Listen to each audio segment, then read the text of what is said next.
My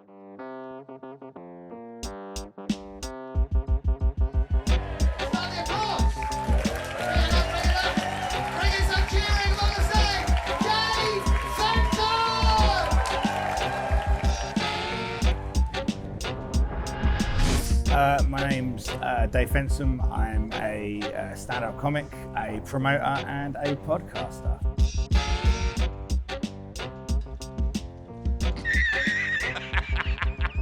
I think people just come out because it's people laughing together. That's an experience as old as time, isn't it? It's the same as why people come together and dance to music. I've got an 11-month-old daughter at the moment, and the thing that surprised me much is how much she laughs, how much she's into laughing, how funny she finds anything. It's such a fundamental thing. I thought she would develop that later on in life, but no, she's very young. She just starts creasing up. So I think it fills a fundamental need that we have as human beings, and I think that if we come together collectively and laugh, that's a great thing. Testing. I'd say it's basically some kind of mental illness, to be honest with you. I'm joking obviously, but I think it's one of those things, if you're driven to do it and you want to do it, it's just part of you. Since I've been doing stand-up, I've just met so many people that I'm friends with almost instantly. It certainly attracts a certain type of person. It's a desire to be heard, a desire to make people laugh, a desire, I guess, to some degree to be the centre of attention sometimes. But the weird thing is a lot of people that really love being the centre of attention when they're doing stand-up kind of really hate it when they're not doing it, if you know what I mean. A lot of people that you would expect to be really extroverted, actually quite introverted when they're not on stage. I'm not necessarily that way myself, but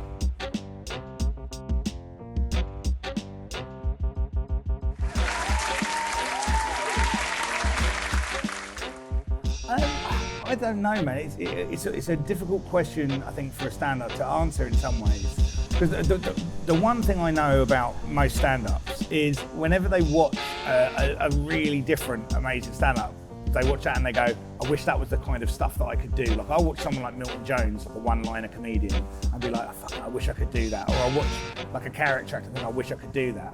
But actually, the thing that you do yourself is always going to be the best thing that you can do, because it's the thing that nobody else can do, I guess.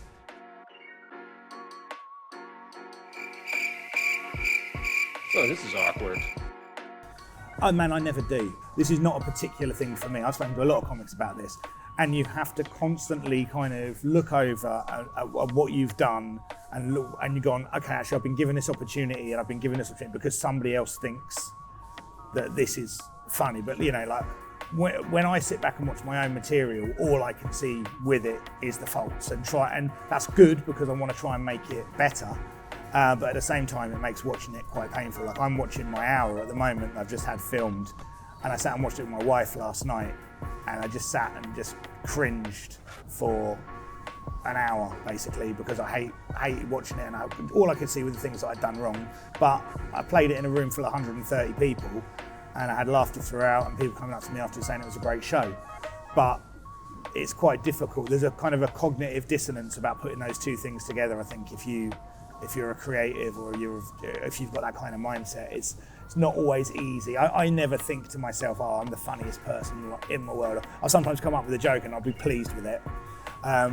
But for me, weirdly, the best satisfaction I can get is if I find a joke for another comic, I give another comic a tag or something like that, and I see that working. That I can enjoy. If I've written a joke for another comedian and they perform it and it goes well, I kind of get a bit of a sense of satisfaction out of that. Much more than I do if it's for myself, which is odd, but it's true.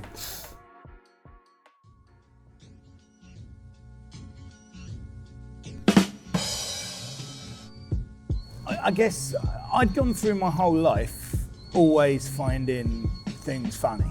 Okay, in whatever scenario it was, I had professional jobs, worked in corporate jobs for a long time, and I always found a lot of things ridiculous, and I always really enjoyed making people laugh. And a few people had said to me, oh, you should try this, and I'd never really thought it would be for me, but then I got to near 40 and I just wanted to do something that scared me.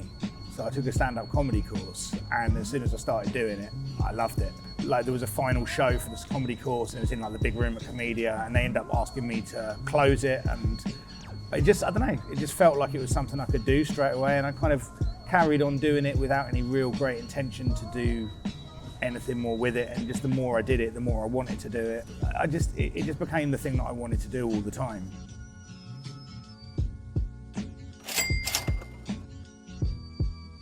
It's very, very difficult to make your whole income through stand-up comedy. It's not a path to make everyone that does it rich at all.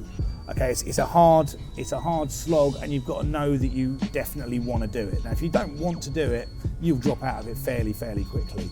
But the main thing is just make sure your ducks are in a row, man. That you're only spending what you need to spend. You know exactly what you need to have coming in. That you're keeping an eye on what's coming in, and always looking for that extra bit of work, or always looking for that extra bit of thing that you can do. You know, stand up in itself, it comes with extra side things you can do. You can run gigs. If you're running gigs, is there extra ways of making a bit of revenue from those gigs? You know, like I run bars in gigs, for example, and that really makes the revenue from there. You know, I do writing for other people. I write for other comics, get a little bit of extra money here and there for that. I've done speech writing for, you know, like people that are going to be best men at weddings and things like that. I've helped people out with that. I mean, next week I'm going to be driving a van for this venue probably, just for a bit, because I'm not doing anything during the day on Wednesday, and there's some money. You know, you're self-employed, you've got to take it where you can. I'll host a quiz if I need to. I'll just do what I can to make sure the money's coming in. But at the same time, I'm always looking for that next big thing, which gives me a little bit of time to do exactly what I want to do.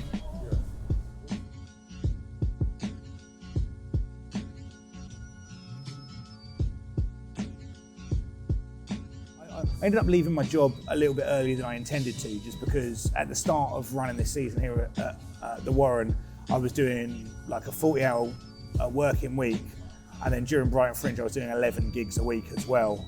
And you know, the Thursdays, Fridays and Saturdays I wasn't finishing work until 2 o'clock in the morning. So I just got to a point I was like, oh no, this is actually going to kill me. I'm 45, I'm going to die if I continue doing this.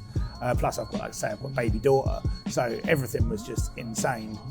But I just went, okay, I've got enough money, invoicing coming in, this is what I'm projecting, this is what I'm doing. Took a punt on it.